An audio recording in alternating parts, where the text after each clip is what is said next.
हजार वर्ष तक क्यों गुलाम रहा?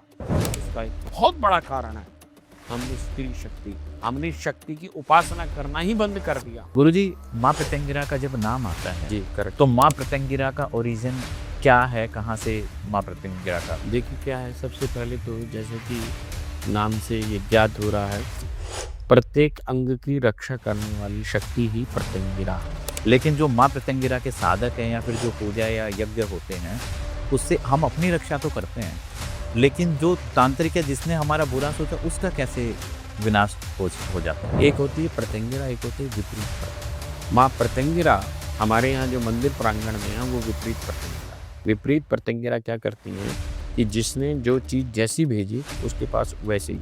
गुरुजी, आपने 10 महाविद्या और 10 अवतार के बारे में जिक्र किया। ये 10 अवतार कौन से हैं?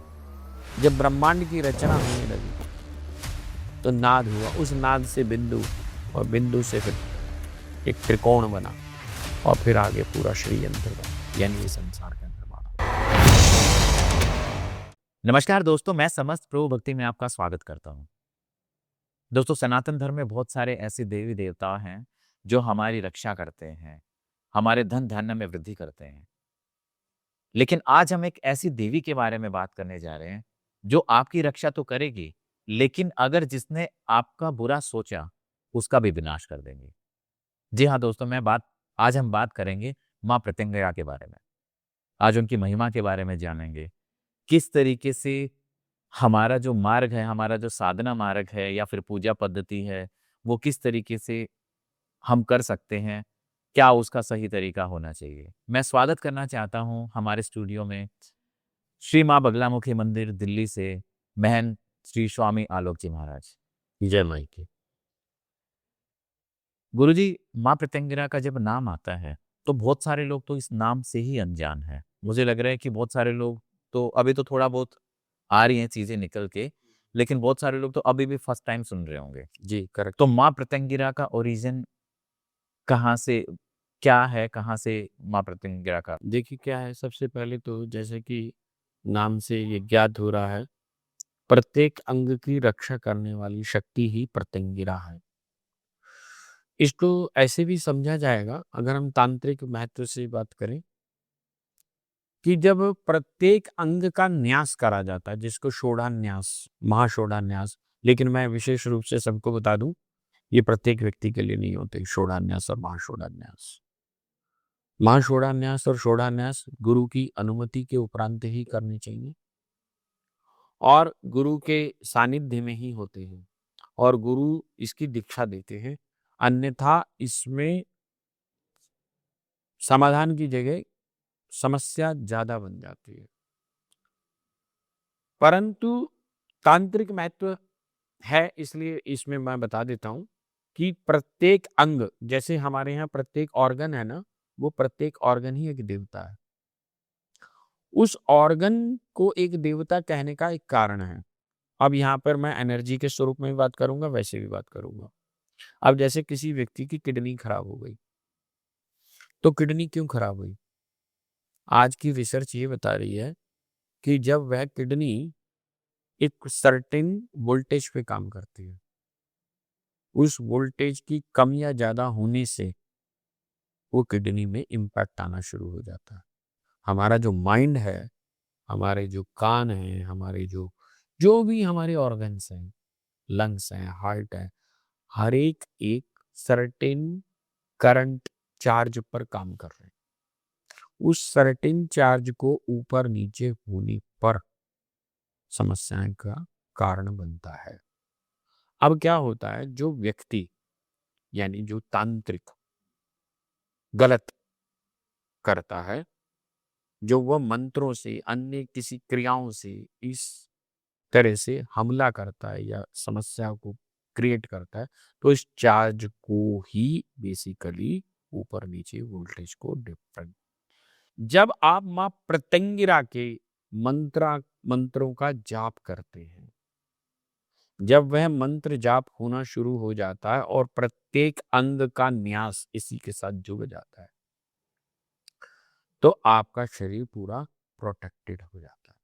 तो इस प्रकार से कोई भी बाह्य आक्रमण आप पर नहीं हो पाता किसी भी तरह से। जैसे कई बार ऐसा होता है हम मंत्र जाप करते हैं, किसी पर्टिकुलर देवी देवता देवता की आराधना करते हैं, तो हमारा एक एनर्जी, हमारा ऑरा पॉजिटिव हो जाता है। तो ये चीज़ें, मैं नेगेटिव एनर्जी की अगर हम बात करें तो चीज़ें इतना इफ़ेक्ट नहीं कर पाती। लेकिन जो माँ प्रत्यंगिरा के साधक हैं या फिर जो पूजा या यज्ञ होते हैं, उससे हम अपनी रक्षा तो करते हैं, लेकिन जो तांत्रिक है जिसने हमारा बुरा सोचा उसका कैसे विनाश हो जाता है? उसका विनाश ऐसे हो जाता है क्योंकि माँ प्रत्यंगिरा जो है, एक होती है प्रत्यंगिरा, एक होती है विपरीत प्रत्यंगिरा। माँ प्रत्यंगिरा हमारे यहाँ जो मंदिर प्रांगण में है वो विपरीत प्रत्यंगिरा है। विपरीत प्रत्यंगिरा क्या करती हैं कि जिसने जो चीज जैसी भेजी उसके पास वैसे ही, जैसे इसको बहुत मोटी भाषा में, जैसे जब हम क्रिकेट खेलते हैं तो जैसे फास्ट बॉलर बॉलिंग करता है तो जब बैट्समैन उसको हिट करता है तो वापस उसको बाउंड्री पे पहुंचा देता है। लेकिन अगर वो बॉल बिल्कुल ऐसे आए तो वो कितना मर्जी कोशिश कर ले, वो सिक्स जा ही नहीं पाएगा, जा ही नहीं सकता क्योंकि जमीन पे घिसड़ती हुई आ रही, कैसे सिक्स मारेगा। लेकिन जितनी तेजी से वो आ रही है उतनी ही तेजी से वो उसको बस सिर्फ एक क्लिक करना होता है और उससे वो वापस चली जाती है। तो ठीक इसी प्रकार से माँ विपरीत प्रत्यंगिरा, विपरीत जिसने भेजा है उसी के पास उसकी शक्ति को, उसकी जो क्रिया है उसको वापस भेज देती है। और जो वो उसका बुरा चाहता है कि भाई उसका व्यापार का बंधन हो, उसकी देह की प्रॉब्लम हो या अन्य कोई भी रुकावटें बनाना चाहता है, वह उसकी रुकावटें ना बन करके माँ प्रत्यंगिरा उसके पास वापस भेज देती है और ये रुकावटें इस साधक की नहीं रहती। परंतु इसके लिए पहले साधक बनना पड़ता है। साधक की शुरुआत, बनने की शुरुआत जो है माँ बगलामुखी से होती है, माँ काली से होती है। क्योंकि माँ काली प्रत्यंगिरा, जिनको भद्रकाली प्रत्यंगिरा के नाम से भी जाना जाता है, भद्रकाली के नाम से भी जाना जाता है, माँ वहां रक्षा करती है क्योंकि इनके मंत्र बदल जाते हैं। माँ काली के ही मंत्रों में इस प्रकार की मंत्र लग जाते हैं जो विपरीत उन चीजों को काटने, काली काटती ही नहीं है। काटना एक तो होता है भी काट दिया और यहीं पे छोड़ दिया, एक होता है काट करके वापस भेज दिया। जिसने जितनी तेजी से करा उसको उतनी ही तेजी से उसका दुष्परिणाम भुगतना पड़ेगा क्योंकि गलत कर रहा है, या गलत हो रहा है। अब माँ प्रत्यंगिरा का न्याय एक बहुत ही विशेष न्याय है। जैसे मैंने बताया कि प्रत्येक अंग की सुरक्षा रक्षा करती है। अब आपने इस सबसे पहले प्रश्न यही रखा था कि ये बनी कैसे या उनका उद्भव कैसे हुआ, इसकी कथा क्या है या कहानी क्या है। जिस समय भगवान नरसिंह हुए, भक्त प्रहलाद और हिरण्यकश्यप का वध हुआ। हिरण्यकश्यप का वध नरसिंह भगवान ने करा। अब नरसिंह भगवान को बहुत ही क्रोध था और उस क्रोध के साथ साथ उनमें एक अहंकार भी पैदा हो गया कि मेरे से ज्यादा शक्तिशाली कोई है नहीं। तब भगवान शिव ने शर्व पक्षीराज के रूप में अवतार लिया और उनका एक पंख ही प्रत्यंगिरा है, यानी एक पंख शक्ति का है, एक शर्व पक्षीराज की। और उन्होंने अब नरसिंह भगवान को ऐसे उठा लिया, जैसे ही वो हवा में गए तो उनका अहंकार चूर हो गया और वो पुनः विष्णु स्वरूप में आ गए, सामान्य स्वरूप में आ गए। मां प्रत्यंगिरा जब शक्ति, वैसे भी मां काली की जो शक्ति उग्र हो जाती है, एक तो काली स्वयं उग्र हो जाती है, एक काली की शक्ति उग्र हो जाती है इसलिए कि तू मेरे साधक पर पुनः पुनः पुनः बार बार ऐसा कुछ प्रयोग कर रहा है। माँ बगला प्रत्यंगिरा बन जाती है। जैसे मैंने अभी बताया था कि भाई जब किसी के व्यापार के ऊपर बंधन लगाया जाता है, हाँ, जैसे आजकल समाज में बहुत होता है कि जेलसी फैक्टर इतना ज़्यादा है कि व्यापार रुकवा देते हैं या फिर किसी तांत्रिक के पास जाके उसका घर का बंधन करा देते हैं, लक्ष्मी बंधन हो जाता है। तो ये बहुत चल रहा है समाज के अंदर, ये है। तो उन सब चीजों को काटने के लिए माँ प्रत्यंगिरा, और माँ प्रत्यंगिरा का मंदिर उत्तर भारत में तो मेरी जानकारी में हमारे अलावा और कहीं है नहीं, पूरे उत्तर भारत की मैं विशेष रूप से बता रहा हूँ। दक्षिण में जैसे मद्रास में है, बेंगलोर में है,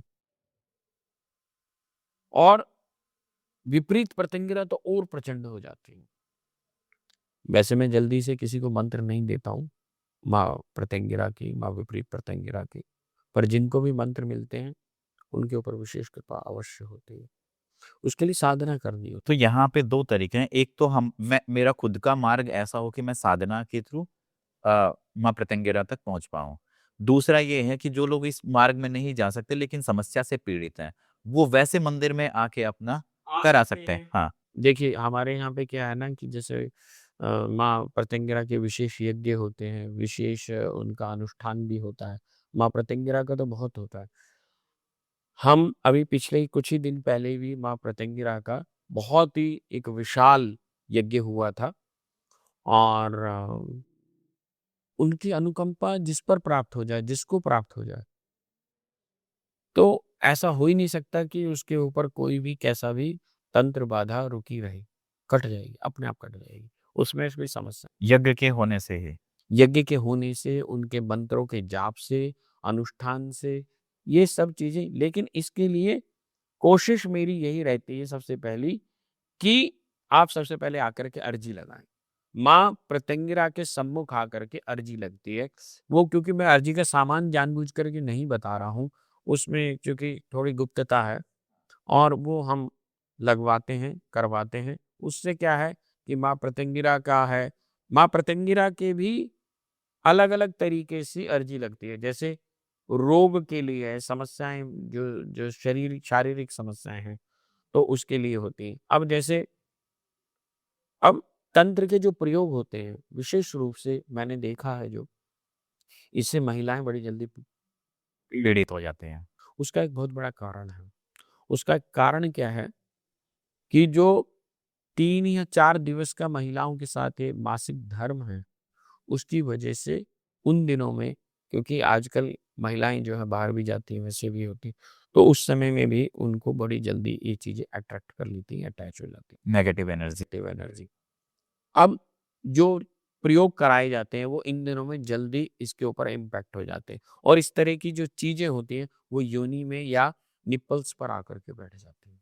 फिर उनको हटाने के लिए बहुत ही विशेष जैसे मैंने बताया माँ प्रत्यंगिरा के इस प्रकार के जो भी यज्ञ है अनुष्ठान है उससे बड़ी जल्दी चीजें कट जाती कट हैं। जाते हैं। इससे स्वास्थ्य ठीक होना शुरू हो जाता है। पति-पत्नी के बीच में जो सामंजस्य टूट रहा होता है कि पत्नी अलग सो रही है, पति अलग सो रहा है या अलग उनके वैचारिक मतभेद इतने बढ़ गए हैं कि दोनों दूसरे को देखना ही नहीं पसंद कर पाता। तो माँ प्रत्यंगिरा के इस प्रकार के अनुष्ठान आदि इत्यादि कराने से इस प्रकार की समस्याएँ समाप्त होनी शुरू हो जाती हैं। पर उसके लिए जैसे वो आपके पास पहले आएँगे या अर्ज़ी लगेगी तो बिल्कुल, अर्जी लगेगी, एक प्रोसेस होगा ना। अब भई जैसे अब कोई व्यक्ति बीमार है, तो पहले हॉस्पिटल तो जाएगा या डॉक्टर के पास तो जाएगा ना। आजकल समाज में ना ये बहुत प्रॉब्लम चल रही है कि लोग तांत्रिक के पास जाते हैं।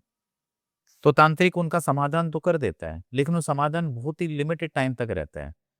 क्योंकि कहीं न कहीं ऐसा होता है कि जो उसके अंदर जो एनर्जी है वो उससे अपना काम निकलवा लेता है। और 2 महीने तक तो होता है और उसके बाद वापस वो एनर्जी उस पर हावी हो जाते हैं। फिर वो दूसरे तांत्रिक के पास जाता है। ऐसे-ऐसे ही लोग भटकते रहते हैं। हमारा प्रयास यही है, हमारा संस्थान इसी प्रयास में है। हमारा एक बहुत बड़ा परिप्रेक्ष्य है, हम सोच हमारी बिल्कुल अलग है। हम चाहते हैं कि भगवती एक इस प्रकार के आश्रम का निर्माण करवाए, जहाँ पर हम प्राच्य पद्धति और नवीन पद्धति दोनों को सामंजस्य बिठा सकें। जैसे कि हमारे साधक इतने वैज्ञानिक हों, विज्ञान को पढ़ें और हमारे आश्रम में स्विमिंग पूल भी हो, लॉन टेनिस भी हो, बैडमिंटन भी हो। वह आज की इन सब चीज़ों को भी देखे, सीखे, करे। ये नहीं है कि वो बस अपना उसी बस ठीक है जी, हम जी बुद्धि से व हो गए, ऐसा नहीं। क्योंकि सही मायने में ना भगवती चेतना के रूप में है। आपका यदि चेतना का विकास हो रहा है, तो भगवती आपके साथ है और चेतना यदि कुंद हो गई है, तो भगवती चली गई है। भगवती आपके साथ नहीं है। मैं बार-बार बोलता हूँ, आप घर की स्त्री को सम्मान देना शुरू करो। यदि आप स्वयं सम्मान चाहते हैं, तो आप अपनी पत्नी को सम्मान दो। आप पद प्रतिष्ठा चाहते तो अपनी स्त्री को, अपनी प्रेमिका को सम्मान दो। आप यदि अपनी पत्नी को सम्मान नहीं देंगे तो आप सम्मान नहीं पाएंगे, नहीं पाएंगे, नहीं पाएंगे। एक दिन आप चाहे कितने बड़े पद पर बैठे हुए हैं, नीचे गिरेंगे। आपको स्त्री का सम्मान करना होगा, शक्ति का सम्मान करना होगा। भारत 1000 वर्ष तक क्यों गुलाम रहा, उसका एक बहुत बड़ा कारण है हमने शक्ति की उपासना करना ही बंद कर दिया। हमने शक्ति को सिर्फ भोग मानना शुरू कर दिया। स्त्री को ये मान लिया कि ये भोग की वस्तु है, भोग की वस्तु नहीं है। स्त्री तो वो है जो दे सकती है। मैंने जैसे अभी बात कर रहा हूं कि स्त्री चेतना को पैदा करती है। स्त्री जब शिशु को पैदा करती है तो अपनी चेतना से दूसरी चेतना को बनाती है। जो चैतन्य होता है वही चेतना को दे सकता है। तो भगवान ही ऐसा है, ईश्वर ही ऐसा है, ब्रह्म ऐसा है जो अपने चैतन्य में से चेतना को प्रकट कराता है, देता है। गर्भ धारण करने की क्षमता स्त्री के पास है, पुरुष के पास नहीं। और ये 1000 साल तक ये जो गुलाम रहा, इसके बीच में ऐसा हुआ क्योंकि हमने स्त्री का सम्मान नहीं किया, स्त्री का सम्मान नहीं करा। आज हम उस दिशा की तरफ दोबारा चले हैं। आज हम दोबारा स्त्री को सम्मानित दृष्टि से देखना शुरू कर रहे हैं। स्त्री को शोषित और वंचित नहीं समझ रहे हैं। स्त्री जो है आज बिल्कुल कंधे से कंधा मिला करके लड़ने के लिए तैयार है। स्त्री प्रेम चाहती है। स्त्री वो नहीं चाहती कि आपकी कृपा, स्त्री स्वयं सशक्त है, तुम्हारा निर्माण कर सकती है, वही शक्ति है। इसीलिए कहते हैं एक सक्सेसफुल आदमी के पीछे स्त्री का हाथ होता है। स्त्री का हाथ होने का तात्पर्य क्या है? क्योंकि स्त्री चेतना बनाती है, स्त्री चैतन्य है स्त्री। पर लेकिन यहाँ स्त्री को भी स्वयं समझना पड़ेगा। स्त्री को स्वयं ज्ञान प्राप्त करना होगा। स्त्री भोग विलासिता की वस्तु नहीं है। स्त्री क्या कर रही है आज? अपने आप को मस्त सजा करके बाजार में प्रस्तुत कर रही। नहीं, तुम बाजार की वस्तु नहीं हो, तुम ज्ञान हो, तुम ज्ञान की वस्तु हो। तुम ज्ञान बांट सकती हो, ज्ञान की देवी हो। तभी तो हमारे यहाँ सरस्वती स्त्री शक्ति है, तभी तो लक्ष्मी जो है स्त्री स्वरूपा दिखाई गई। हम उसको समझना होगा। जब हम प्रतिंगरा के स्वरूप में मान जाएंगे, काली के स्वरूप में मान जाएंगे, तब किसी का संभव हो पाएगा कि कोई हमारे गलत के ऊपर हमारे बच्चियों को जो है गलत दृष्टि से देख ले। जिसकी माँ इतनी आक्रामक होगी, उसकी बच्चियां कितनी आक्रामक होंगी, उसके बच्चे कितने सशक्त होंगे। और मुझे ऐसा लग रहा है गुरुजी, आज के परिप्रेक्ष्य में माँ प्रत्यंगिरा की नॉलेज सबको होनी चाहिए, बिल्कुल होनी, क्योंकि आज इस चीज की जरूरत हो गई है। बिल्कुल। देखिए, मैं बहुत बार क्या है ना, लगभग इस पिछले 1200 वर्षों में ना, हम गुलाम खाली शारीरिक गुलाम नहीं रहे, हम वैचारिक गुलाम भी हो चुके हैं, हम मानसिक गुलाम हो चुके हैं। हम वैचारिक दृष्टि से दूसरों के धर्मों पर हम जाना शुरू हो गए। अब उसका एक बहुत बड़ा उदाहरण है। जब भी व्यक्ति, जैसे कहावत भी है, जो जीता वही सिकंदर। जो जीता वही सिकंदर का तात्पर्य क्या है? जब राजा जीत जाता है तो उसकी जो भी सोच है वह नीचे प्रजा में चलनी शुरू हो जाती है।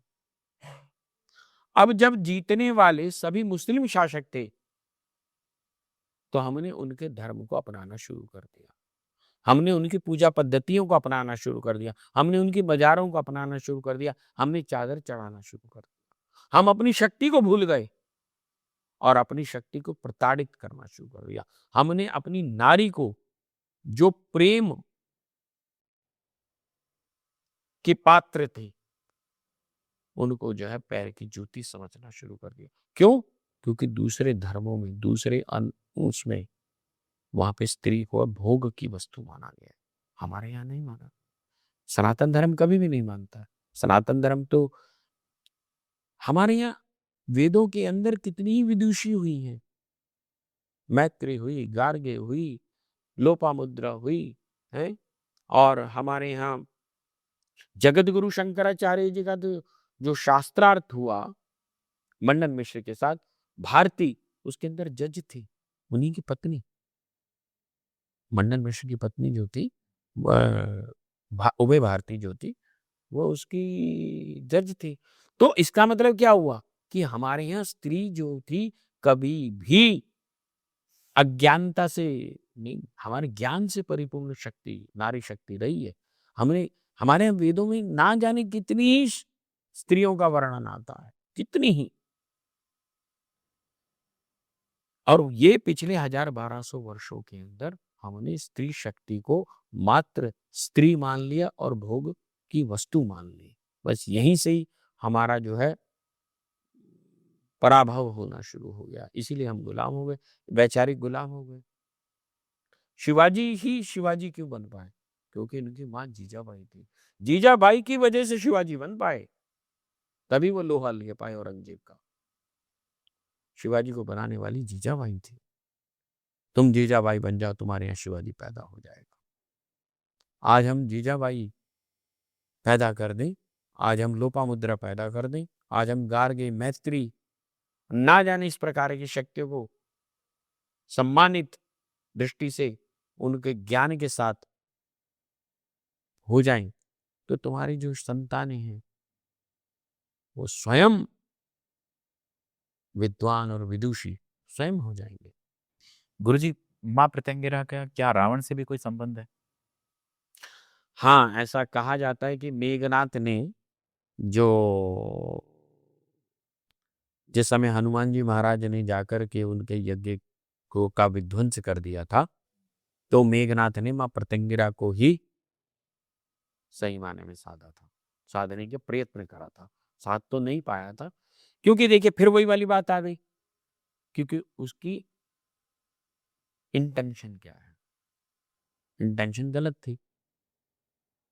जब जब भी इंटेंशन गलत होगी, भाव गलत होगा, तो ईश्वर तुम्हारा साथ नहीं देगा। शक्तियां पीछे हट जाएं। पीछे हट जाएंगी, विड्रॉल कर जाएंगी, वो बहाना ढूंढ लेंगी कोई ना कोई, चली जाएंगी वो वहां से। अब हनुमान जी महाराज जो थे वहां पहुंच गए और उन्होंने यज्ञ विध्वंस कर दिया, खत्म हो गया, उसमें पानी डाल दिया, जो भी कुछ हुआ, और वो नहीं कर पाया, इसीलिए मेघनाथ हार गए। मेघनाथ तो इसीलिए गया था। निकुंबला देवी। निकुंबला, वही निकुंबला जो देवी है वही प्रत्यंगिरा है, विपरीत प्रत्यंगिरा, उनको प्रत्यंगिरा स्वरूप में भी जानते। तो गुरुजी, जैसे ये विपरीत प्रत्यंगिरा है, ऐसे कुछ और भी रूप होते हैं माँ के?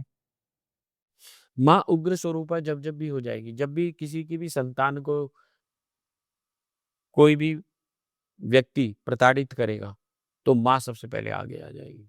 माँ कहेगी तू हट, मैं देखते हैं। आपके घर में माँ है, तो आपका कोई भी व्यक्ति आपको परेशान कर रहा है, कर रहा है, माँ कहेगी हट जरा, मैं जाके बात करके आती हूँ उससे। मैं पूछती हूँ हाँ भाई क्या परेशानी है तेरे को? आप कितना बना, अरे नहीं मम्मी मैं संभाल लूंगा, नहीं नहीं तो हटना तू, मैं देख के आती हूँ। तो माँ माँ का जो प्रेम है ना, उसने क्योंकि 9 महीने तुमको गर्भ में रखा है। वह जो एक बच्चा है ना, आज मैं हूं, आप हैं, सही माने में जो हम चेतना, जो भी हमारी हमारी जो बुद्धि है, वो हमारी माँ की चेतना को, तो भले ही हमारी माँ चली गई शरीर रूप में, परंतु मेरे स्वरूप में तो मेरी माँ की चेतना आज भी मेरे साथ है। उसको अगर हम समझ लें, उसको सिद्ध कर लें, तो इस परंपरा से हम उस सिद्धि को प्राप्त कर जाएंगे, उस भगवती को प्राप्त कर जाएंगे, वही चेतना को प्राप्त कर जाएंगे। गुरुजी, जैसे माँ प्रत्यंगिरा है, ऐसे माँ कामाख्या के बारे में? जी, माँ कामाख्या जो हैं, वो भी हमारे मंदिर प्रांगण में विराजती हैं। माँ कामाख्या काम की आख्या, कामनाओं की आख्या, कामनाओं को जो दिशा देने वाली है, कामनाओं को परिपूर्ण करने वाली है, वह कामाख्या है। ठीक इसी प्रकार से मैं कई बार ऐसा भी बता चुका हूँ, ये कामनाएं पैदा कहाँ होती है? कोई भी विचार कहाँ पैदा होता है? वह बुद्धि में पैदा होता है। और बुद्धि से जो विचार पैदा होता है, उसकी जो इंटेंसिटी होती है, इस पे डिपेंड करता है। कई बार क्या होता है, विचार तो बहुत पैदा हो जाते हैं, पर हम उस पे काम नहीं कर पाते। फिर हम एक दिन सोचते हैं, अरे यार ये तो मैंने दोस्त, फिर उसमें से एक विचार ऐसा आता है जो उन सारे विचारों से ऊपर उठता है कि हाँ, इस पे मैं इसका मतलब उस पे इंटेंसिटी है। तो जो वो इंटेंसिटी है, वो इंटेंसिटी देने वाली जो शक्ति है, वह काली है उस चेतना को। और जो वह विचार है, वह विचार जहां से पैदा हुआ, जिस योनि से पैदा हुआ, वही कामक है। उसमें जो गति है, उस उस विचार के अंदर जो गति है, वह गति है काली की। और उस गति को जो दिशा देने वाली है, राइट, वह बगलामुखी है। और उस विचार को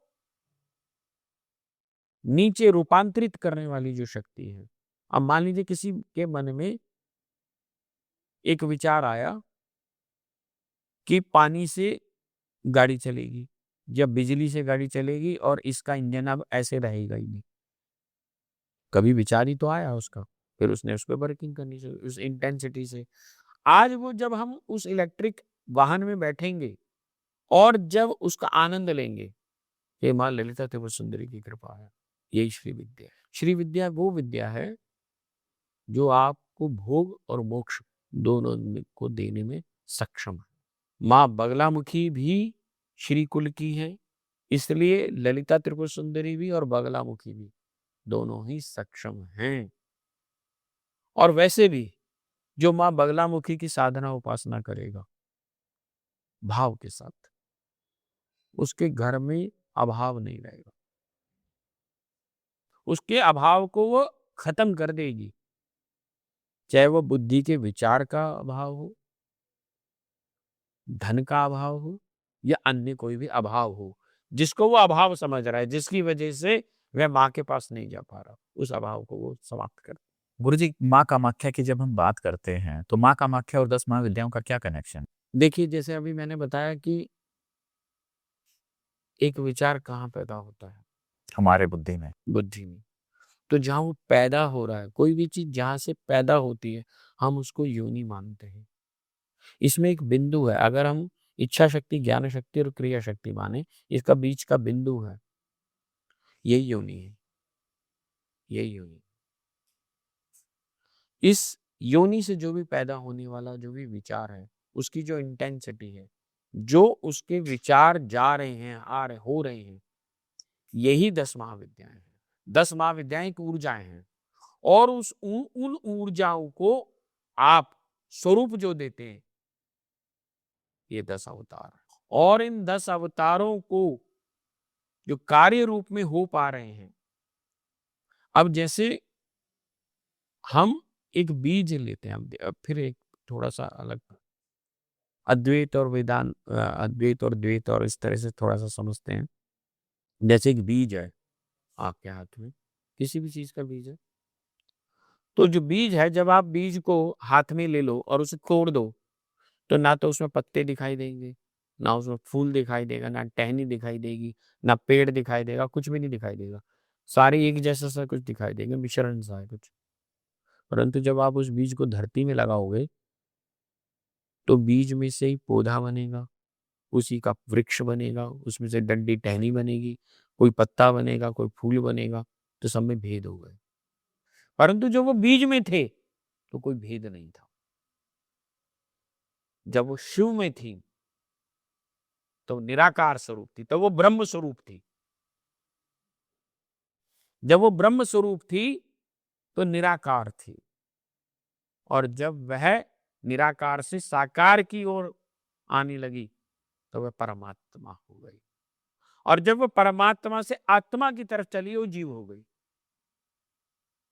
जब इस जीव को शिव में निरूपित होना है, तो इसी रूट को वापस पकड़ना पड़ेगा कि आत्मा से परमात्मा और परमात्मा से ब्रह्म। ब्रह्म। ब्रह्म को जानने से, देखिए, अब आदमी सोचेगा भाई ऐसे कैसे समझ जाएंगे। जब मैं गुस्सा करूंगा, रोज गुस्सा करूंगा, तो मेरा बीपी बढ़ जाएगा। जब मैं कुछ भी ऐसा कार्य अपने मन के अंदर विचार में लाऊंगा, तो उसका रिएक्शन मेरे फेस पर या कहीं और आएगा। जब मेरे अंदर काम भाव जागृत होगा, तो काम भाव फेस पे या अन्य उसमें भी दिखाई देगा। तो लेकिन विचार में काम भाव आया, है ना? तो भाव कहाँ बन रहा है? भाव तो अंदर बन रहा है। प्रकट कहाँ हो रहा है? बाहर। तो जो भाव बन रहा है उससे चेतना भी इफेक्टेड होती है। जब हम चेतना के स्तर पर काम करना शुरू कर देंगे तो हम ब्रह्म को प्राप्त कर जाएंगे। जब यही चेतना को अज्ञानता में डाल देंगे और मूलाधार और स्वाधिष्ठान तक ही रखेंगे तो ये काम भाव में रहेगी ये चेतना। और जब इस चेतना को थोड़ा सा ऊंचा उठाएंगे और अनाहत चक्र तक लाएंगे तो हमारे अंदर में प्रेम जागृत हो जाएगा। और जब यही अनाहत चक्र से जो चेतना ऊपर चढ़ेगी सहस्त्रसार तक, यही जीव शिव बन जाएगा, यही मुक्त हो जाएगा। इसीलिए हमारे यहाँ कपाल क्रिया करी जाती है अंतिम अवस्था में। वह सिर्फ एक निरूपक है, सिर्फ एक द्योतक है, दिखाने के लिए है कि उसकी आत्मा कहीं अटक गई, पर आत्मा कभी गई ही नहीं उसकी ब्रह्म के रूप में, तो अटकेगी कैसे? इसीलिए कभी भी ऐसा बताया जाता है कि जब जो सिद्ध पुरुष होते हैं, जब उनकी आत्मा निकलती है तो यहीं से निकलती है और यहाँ छेद हो जाता है, जिसको आम भाषा के रूप में ब्रेन हेमरेजिंग बोल देते हैं। यहाँ से जब किसी के प्राण निकलते हैं तो मोक्ष की प्राप्ति होती है। गुरुजी, आपने 10 महाविद्या और 10 अवतार के बारे में जिक्र किया। ये 10 अवतार कौन से हैं? 10 अवतार भगवान विष्णु के जो अवतार हैं, जो भगवान विष्णु के जो अवतार और 10 महाविद्या, ये दोनों वो एनर्जी स्वरूप में है, ये फॉर्म स्वरूप में है। ये फॉर्म स्वरूप में है, ये एनर्जी स्वरूप में। एनर्जी ने फॉर्म ले ली। एनर्जी कौन सी? भगवान विष्णु, देवी, महाविद्या जो है वो। भगवान विष्णु स्वयं चेतना है। देखिए, हम चेतना को पहले लोग ना अभी समझ ही नहीं पा रहे होंगे इससे कि चेतना है क्या और चेतना खराब कैसे हो जाती है, ये चेतना है क्या। जब हम कपास को तोड़ते हैं तो कपास से धागा बनाते हैं और उस धागे को अलग अलग धागे को बनाकर खड्डी पे ले जाते हैं और उस खड्डी पे ले जा करके उनको एक व्यवस्थित रूप में ऐसे और ऐसे लगाते हैं तो उससे एक चादर निर्मित होती है। वही चादर ही चेतना है। अगर ये धागा ही खराब है तो चादर भी खराब होगी। और ये चादर को इस चेतना, ये चेतना ये बार बार क्यों आ रही है, क्यों जन्म दर जन्म इसे लेना पड़ रहा है? क्योंकि ये जो चादर है ये अलग अलग रंगों से इफेक्टेड हो गई। काम, क्रोध, लोभ, मोह, अहंकार और विद्वेष। इसे काम, क्रोध, लोभ, मोह, अहंकार और विद्वेष छोड़ देना होगा और इसे अपने स्वरूप में जाना होगा जिस स्वरूप में से आई थी। अगर ये जान गई चेतना तो मुक्त हो जाएगी। और ये अज्ञानता कैसे जाएगी? बुद्धि में ज्ञान से। मन नाम की कोई चीज नहीं होती, मन नाम का कोई ऑर्गन नहीं होता है। हार्ट मिलेगा हमें, किडनी मिलेगी हमें, सब कुछ मिलेगा, लेकिन मन नाम का ऑर्गन कहाँ है ही नहीं। हम डाइसेक्शन करेंगे बॉडी का तो कुछ भी नहीं मिलेगा हमें, मन नाम की ऑर्गन। तो तात्पर्य क्या हुआ? तात्पर्य ये हुआ जो अज्ञानता है, बुद्धि के अंदर जो अज्ञान है, वे ज्ञान से परिपूर्ण हो जाएगा तो हमारी चेतना विशुद्ध होनी शुरू हो जाएगी। जब भाव की जागृति होगी और ज्ञान का सामंजस्य होगा तो मोक्ष हो जाएगा, तो उसे दोबारा आना नहीं पड़ेगा, तुम शिव में मिल गए। क्योंकि शिव क्या है? निराकार स्वरूप है जिसका कोई आकार नहीं। यही बिग बैंग थ्योरी में भी बताया गया है कि जब ब्रह्मांड की रचना होने लगी तो नाद हुआ, उस नाद से बिंदु और बिंदु से फिर एक त्रिकोण बना और फिर आगे पूरा श्रीयंत्र बन गया, यानी ये संसार का निर्माण हो गया। वो एनर्जी ने स्वरूप पकड़ना शुरू कर दिया। इसीलिए मां ललिता त्रिपुर सुंदरी का एक नाम स्वरूपा भी आता, जो यहाँ से ही ड्राइव होकर निकला है। स्वरूप हो गया, उसने स्वरूप पकड़ लिए। अब देखिए, हम अभी सपोज करो यहाँ पे पानी रखें, ये पानी का गिलास है, इस पानी को गिलास को हम उसमें रख दें, गैस के ऊपर रख दें, इसी कमरे में बैठे रहें, ये पानी गायब हो जाएगा और पानी उड़ता हुआ नहीं दिखाई देगा और ना पानी यहाँ दिखाई देगा। तो पानी तो है यहाँ पर, गया कहाँ? असलियत में इसने अपने स्वरूप को पकड़ लिया पुराने। जब हम वाष्पीकरण होता है, तो जब वाष्पीकरण होता है, एवोपरेशन होता है, तो बादल के स्वरूप में हो जाता है। वो स्वरूप पकड़ लिया। एवोपरेशन ने एक स्वरूप पकड़ा, किसका? बादल का। जब बादल में घनत्व आ गया तो पानी नीचे बरस गया। तो जो एनर्जी है उसने एक स्वरूप पकड़ लिया, उस स्वरूप में आगे आ गया। उसके अंदर ही काम, क्रोध, लोभ, मोह, अहंकार और विद्वेष ये आ गया तो जीव बन गया।